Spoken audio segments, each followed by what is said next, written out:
Thank you, Lewis. No worries. And thank you, Jonathan. Pleasure. Pleasure to meet you. Bye-bye. Perhaps the most famous tale of life on the river is the 1908 classic, The Wind in the Willows, which recounts the adventures of four animal friends, Ratty, Mole, Badger and Toad. Kenneth Graham was born in Edinburgh in 1859, but when his mother died, he went to live with his grandmother in the Berkshire village of Cookham. The idyllic Thames had an abiding influence on Graham's books, many of which he wrote while pursuing a successful career at the Bank of England. I've read some other Kenneth Graham, but Wind in the Willows is a thing of itself. Yes, indeed. How did it come about? Well, in about 1898, he stopped writing, and he declared to everybody that he'd never write again. But in 1908, out of nowhere, it seemed, there came this book. And his fans were baffled. They couldn't understand what on earth it was all about. It had these animals in it.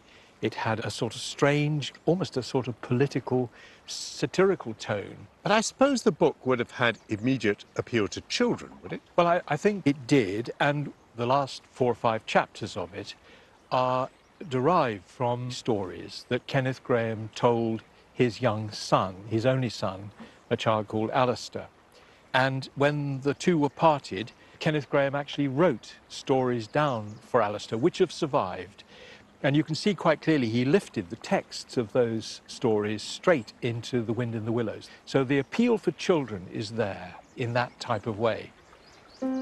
Beautiful descriptions of the riverbank are interspersed with hair-raising adventures led by the irrepressible Mr. Toad. Toad sat straight down in the middle of the dusty road, his legs stretched out before him, and stared fixedly in the direction of the disappearing motor car. He breathed short.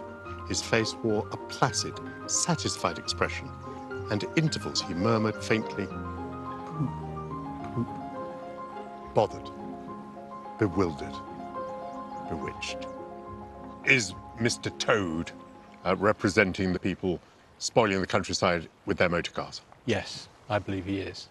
Mr. Toad is trudging along the road with Ratty and Mole, and the car goes past, and Mr. Toad is obsessed. The rest of his friends are appalled. They want to drag him away from this dreadful obsession with modernity, because the riverbank is itself going to be threatened by this unless they do. Is it a satire? Well, I believe it is, in part. I think you have to allow that it's many things. But there was an awful lot more going on in that book than giving pleasure to children.